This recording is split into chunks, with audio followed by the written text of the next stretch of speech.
देखिए आज हम लोग चल रहे हैं एक मॉप बेस्ड फ्लोर मॉप जो होता है उस पर बेस्ड एक क्वेश्चन है ना। क्वेश्चन क्या कर रहा है कि सरफेस पर जिसका सरफेस का फ्रिक्शनल कोएफिशिएंट और मॉप का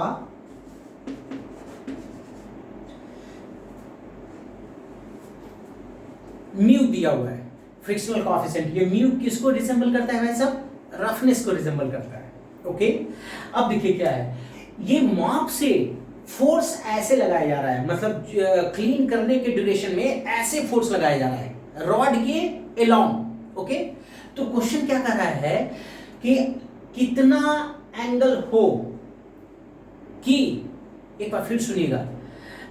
अच्छा एक बात मैं पूछता हूं आपसे, जैसे ये सरफेस अगर, एक मिनट यहां पर बताता हूं, देखिएगा अगर ये मॉप ऐसे में लगा परपेंडिकुलर तो क्या ये मॉप आगे बढ़ेगा? नहीं बढ़ेगा। अगर मैं इसको ऑब्लिक करूं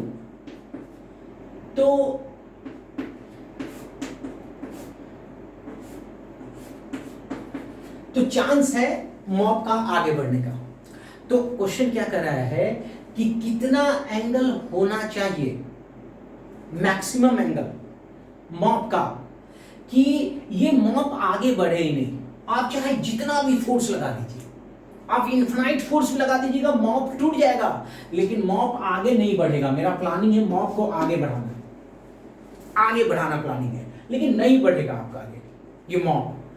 तो चलते हैं इस क्वेश्चन को, आपने समझ गए होंगे। इसका मतलब ये है कि अगर ये मॉप को मैं 0 से थीटा के बीच में रखूं ना तो ये एकदम नहीं बढ़ने वाला। यानी मैक्सिमम एंगल थीटा हमको निकालनी है कि वहां तक मॉप खिसकेगा नहीं जमीन पर। और एक बात और मैं बता दूं, खिसकेगा नहीं, और ये जितना भी फोर्स लगाइए तब भी नहीं खिसकेगा। एक बार देख लीजिए भाई,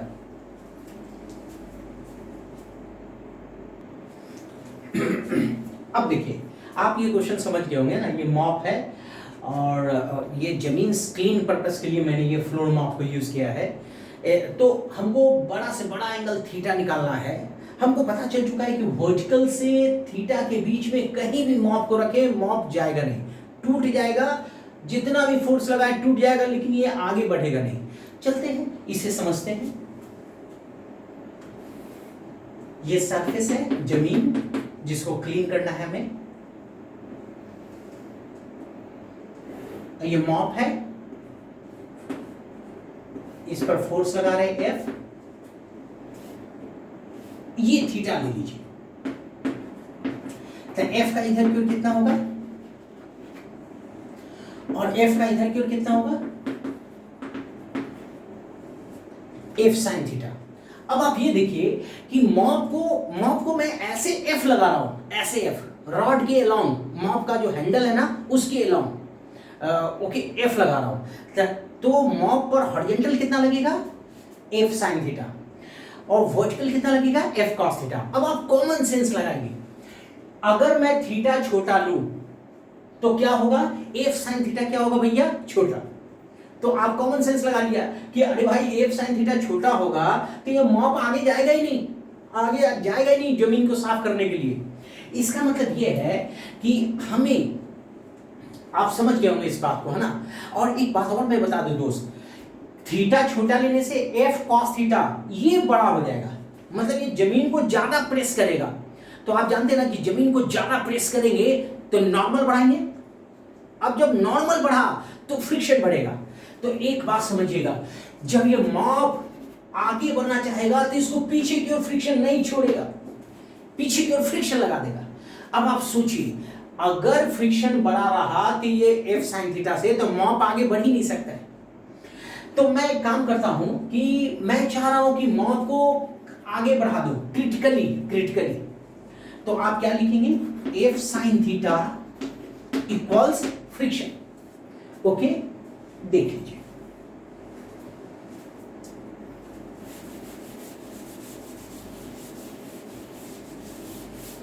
अब आप देखिए, अब F sin थीटा इक्वल्स, और फ्रिक्शन इक्वल टू क्या होता है? Mu into normal.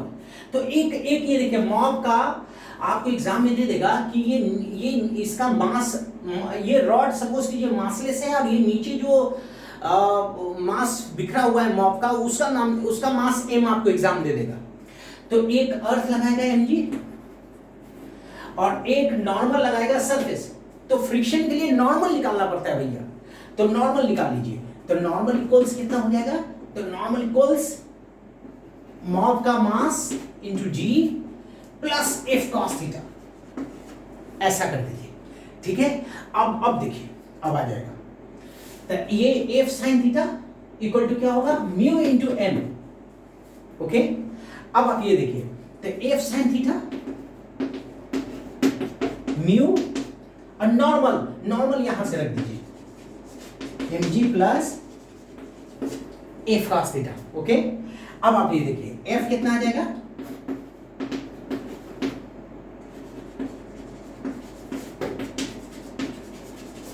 ऐसा। तो f क्या आ जाएगा,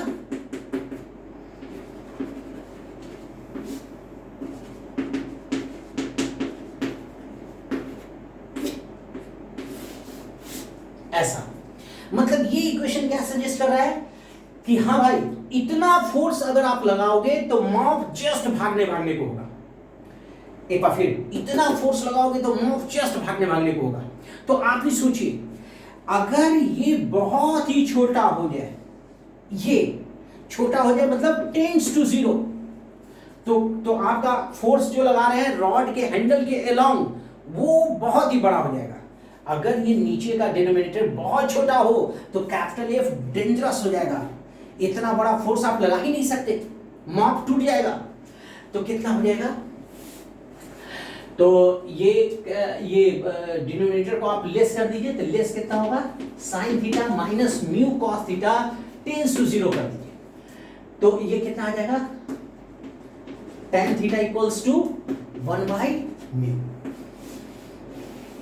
तो याद रखिएगा, है ना, आप समझ गए, है ना, क्या समझे कि tan theta equal to 1 by mu पर, मतलब 1 tan इनवर्स 1 बाई म्यू पर, इस एंगल पर मॉब भागेगा नहीं। ओके, मतलब इससे कम एंगल भी हो ना, तब तो और नहीं भागेगा। अगर मैं मॉब को वर्टिकल लगाऊं तो कैसे भागेगा भैया। और अगर मैं मॉब को जस्ट टिल्ट करता जाऊं, एक एंगल होगा, बड़ा से बड़ा एंगल, जिसमें बेचारा भागने को होगा इस एंगल पर, यानी कि इस एंगल पर मॉब तो भागेगा नहीं। ये सब कुछ चीजें थीटा, इस पर भागने को है, इस पर थोड़ा सा भी अगर मैं तिरछा करूं तो मॉब भाग जाएगा।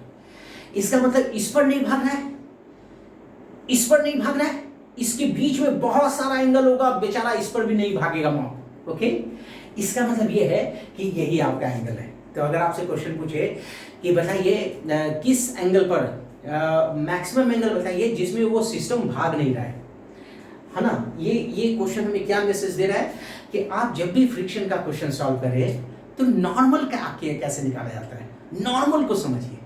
और नॉर्मल को मतलब हम ओवरऑल क्या करना चाह रहे हैं, फ्रिक्शन का जब भी क्वेश्चन आए तो नॉर्मल कैसे निकाला जाता है उस पर आप थोड़ा सा अटेंशन दे दीजिए, देख लीजिए।